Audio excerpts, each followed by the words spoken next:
The sound didn't belong there, not in the middle of a Montana blizzard, not 2 miles from the nearest living soul, not in the kind of silence that presses against your ears until you hear your own heartbeat. But Isaiah Crowe heard it anyway. A breath, shallow, rhythmic, human. He stopped walking. Snow gathered on his shoulders, thick and heavy. His trap line stretched another mile ahead. He'd already lost feeling in his left hand, turning back now, investigating a sound that might be nothing, might be an animal, might be his imagination playing tricks after 8 months of grief and isolation. That could mean not making it home before dark.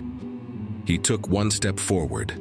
The sound came again, fainter this time. Isaiah closed his eyes. He thought, if I stop, I might not make it back. But if I don't stop, I'll hear this sound for the rest of my life. He turned toward the pine tree 20 yards to his left. The snow was deep. Each step sank past his knees.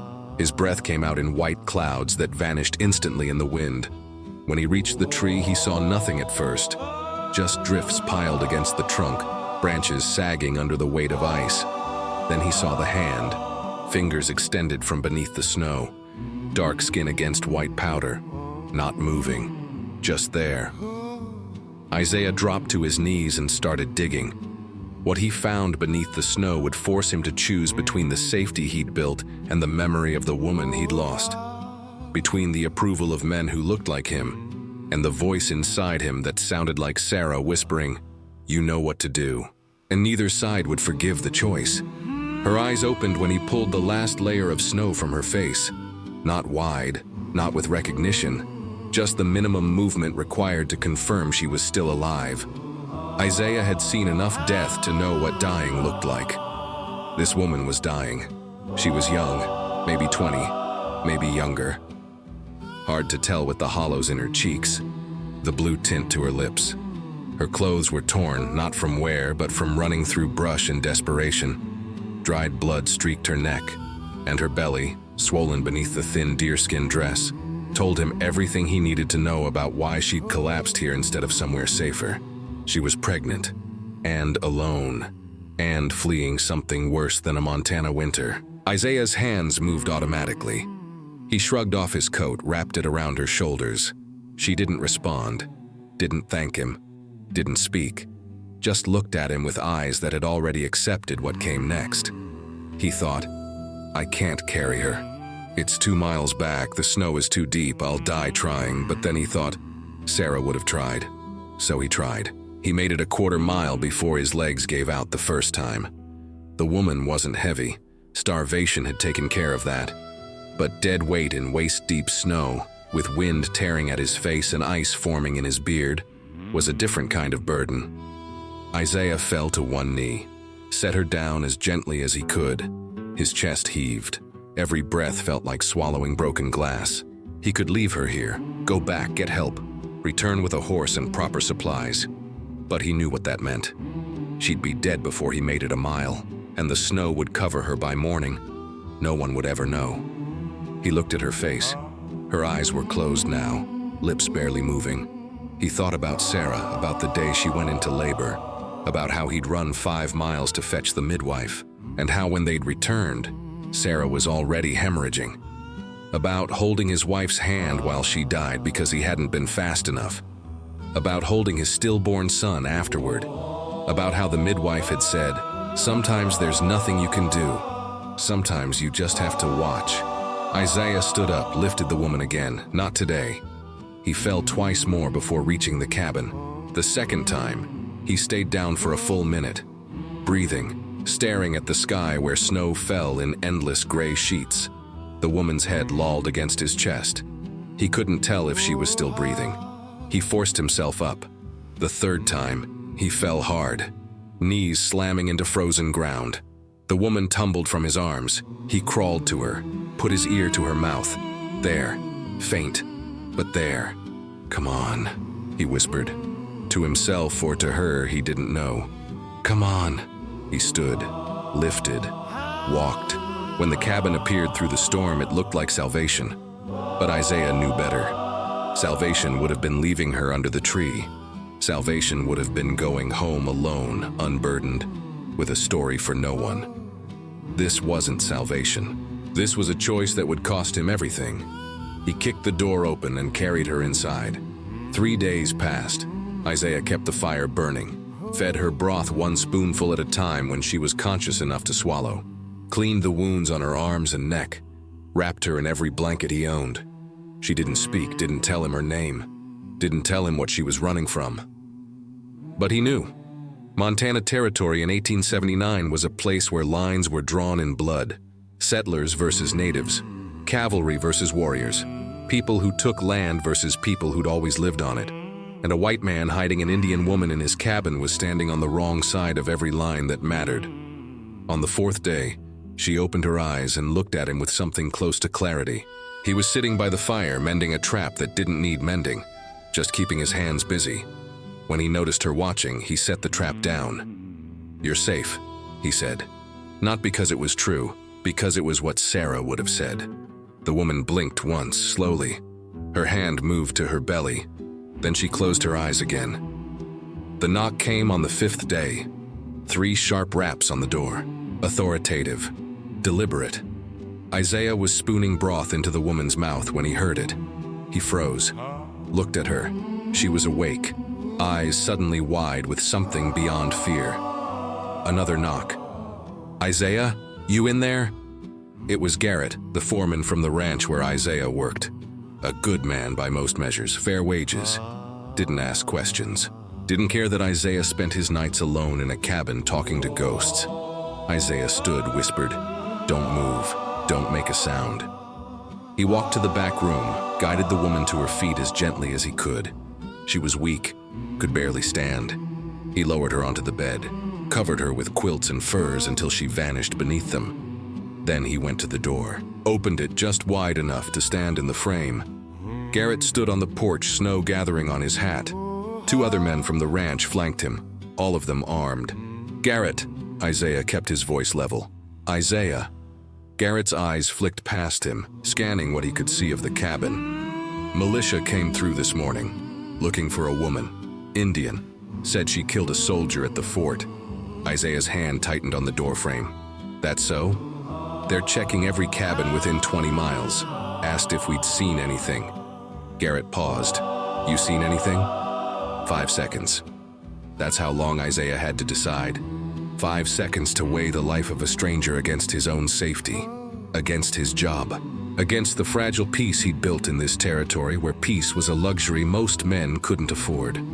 His hand moved to the edge of the door, almost opened it wider, almost stepped aside and said, "In the back room. Take her. I want no part of this." But then he thought about Sarah, about the night she'd found a coyote caught in one of his traps, leg mangled, dying. About how she'd insisted he cut it free even though it would probably die anyway. About how she'd said, "We don't get to choose what lives and what dies. We just get to choose whether we helped or whether we walked away." Isaiah looked Garrett in the eye. "No," he said. "Haven't seen anyone." Garrett studied him for a long moment. Too long. "You sure about that?" "I'm sure." Another pause. Then Garrett nodded. "All right. You hear anything, you let us know." "I will." The men turned to leave, but Garrett stopped at the edge of the porch. "Isaiah, the militia isn't playing. If they find out someone's hiding her, they won't ask questions. They'll just burn the place down with everyone inside." "I understand." Garrett looked at him one more time, then walked into the snow. Isaiah closed the door, leaned his forehead against it. His hands were shaking. From the back room came a sound, faint, broken. He walked back, found the woman sitting up, both hands pressed to her belly, her face contorted. She looked at him with eyes that knew. The baby was coming. Isaiah rode through the storm like a man possessed. 7 miles to the nearest midwife, Mrs. Halloway, a widow herself, practical, tough, the kind of woman who could birth a calf or set a broken bone without flinching. He pounded on her door just after midnight. When she opened it, lamp in hand, he didn't give her time to ask questions. "I need you, now." Woman in labor, complications. Mrs. Holloway grabbed her bag without hesitation. How far? 7 miles. We'll never make it in this weather. We will. She looked at him, read something in his face. Isaiah, what aren't you telling me? He met her gaze. Will you come or not? She grabbed her coat. They made it back to the cabin just before dawn. The woman was in the back room, conscious but fading. Sweat soaked through the quilts. Her breathing came in short, desperate gasps. Mrs. Holloway dropped her bag and moved to the bedside without a word. Then she saw the woman's face. She turned to Isaiah. You know what this is, don't you? Yes. You know what it means? Yes. Mrs. Holloway looked at him for a long moment, then back at the woman, then at the door where wind howled against wood. Damn you, Isaiah Crowe, she whispered. But she stayed. The baby was born just after sunrise. A boy, small, too small, but breathing. Mrs. Holloway cut the cord, wrapped him in cloth, handed him to Isaiah while she tended to the mother. Isaiah stood there holding a newborn for the first time since the day his own son was born dead. His hands remembered the weight, the fragility, the terrifying responsibility of something so small depending on you for everything. He looked down at the infant's face, eyes closed, mouth working silently. Then he heard Mrs. Holloway's voice, quiet, final. Isaiah. He turned. The woman was bleeding. Too much, too fast. Mrs. Holloway's hands were red to the wrists, pressing cloths that soaked through in seconds. There's nothing more I can do. Isaiah set the baby in the cradle Sarah had made for their son, the cradle that had never been used. Then he moved to the bedside. The woman's eyes were open, glassy, distant, but aware enough to know. He took her hand. I'm sorry, he said. She looked at him, then at the cradle where her son lay wrapped in cloth. Her lips moved, so faint he had to lean close to hear. Promise. What? Boy, safe. Isaiah's throat closed. He thought about everything that promise would cost. Raising an Indian child in white territory, the militia, the judgment, the isolation. The woman's grip tightened, barely, but enough. Promise. He looked at her, at the desperation in dying eyes, at the trust a stranger was placing in him because she had no other choice. He thought, I can't do this, I can't promise this. But then he thought, Sarah would have. I promise. The woman exhaled. Something like peace crossed her face. Then she was gone. Mrs. Holloway washed her hands in the basin, didn't look at Isaiah. You can't keep that child here. Isaiah stood by the cradle, looking down at the sleeping infant. I made a promise that will get you killed. Mrs. Holloway dried her hands. There's an orphanage in Helena, Catholic sisters. They don't ask questions. I can take him there. He'll be safe. Safe from what? From men who will kill him for being born on the wrong side of a war he didn't start. Isaiah picked up the baby, held him against his chest, felt the tiny heartbeat against his palm. I made a promise, he repeated. Mrs. Holloway shook her head. Then you're a fool, Isaiah Crowe, and you'll die a fool. She packed her bag, walked to the door. When they come, and they will come, don't say I didn't warn you. She left. Isaiah stood alone in the cabin with a dead woman in his bed and a living child in his arms. He thought about the orphanage, about how easy it would be. Ride to Helena, hand the boy to the sisters, come home, resume his life, tell himself he'd done enough. The baby stirred, made a small sound. Isaiah looked down at him. Your mama wanted you safe, he whispered, so that's what you'll be, even if it costs me everything. He buried the woman 3 days later. The ground was frozen. It took hours to break through. He wrapped her body in Sarah's wedding quilt, the only beautiful thing he owned, and lowered her into the earth. He didn't know her name, didn't know her story, didn't know if she had family looking for her, or if she'd been alone in the world except for the son she'd died bringing into it. So he spoke the only words that felt right. You trusted a stranger. I won't betray that trust." Then he filled in the grave. The militia came on the 10th day. Isaiah was feeding the baby. He'd named him Thomas after Sarah's father when he heard horses outside. Multiple riders, moving with purpose. He set Thomas in the cradle, picked up his rifle, walked to the door, opened it before they could knock. 12 men, all armed. The leader was a man named Cutler. Isaiah knew him by reputation. Former cavalry, the kind of man who saw the world in simple terms. Us versus them. Right versus wrong. White versus Indian. Cutler dismounted, walked to the porch. "Isaiah Crowe?" "That's right. We're looking for a woman, Indian, murdered a soldier at Fort Ellis. Last seen heading this direction." Cutler's eyes were flat, cold. "You seen her?" Isaiah kept his face neutral. "When was she last seen?" 12 days ago. "Haven't seen anyone." Cutler nodded slowly. "Mind if we take a look around?" "I do mind." "That's so." Cutler's hand moved to his gun, not threatening, just letting Isaiah know it was there. "Why's that?" "Because this is my property, and you have no authority here." From inside the cabin came a sound, faint, unmistakable, a baby crying. Every man on that porch heard it. Cutler's expression didn't change. "That's interesting. Wasn't aware you had a child." "I do now." "That's so." Cutler took a step forward. "And where'd this child come from?" Isaiah raised the rifle, not pointing it at anyone, just holding it across his chest, making his position clear. "Found him orphaned. Decided to keep him." "Found him where?" "Does it matter?" Cutler smiled, not with warmth, with the satisfaction of a man who'd just confirmed what he suspected. "Boys," he called over his shoulder, "we're going in." Isaiah thumbed back the hammer on his rifle. "No, you're not." 12 guns leveled at him instantly. Cutler's voice remained calm. "Mr. Crowe, you're harboring a fugitive or evidence thereof. Stand aside or we will remove you from that doorway." Isaiah didn't move. From inside, Thomas kept crying.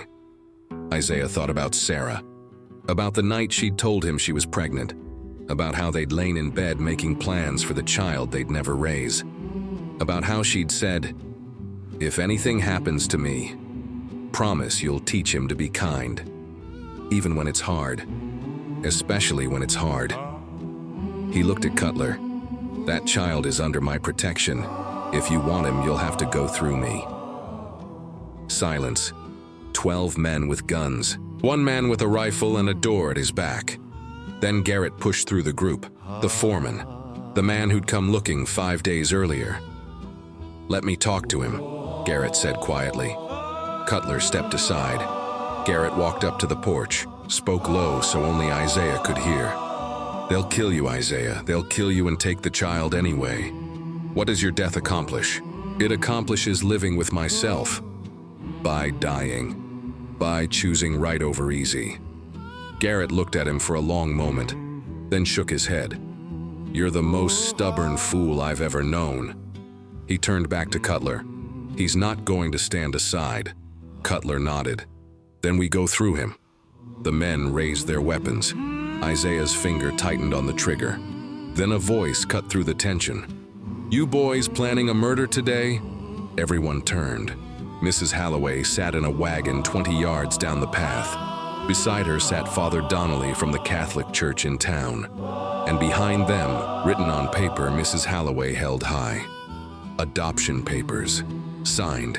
Dated. Witnessed.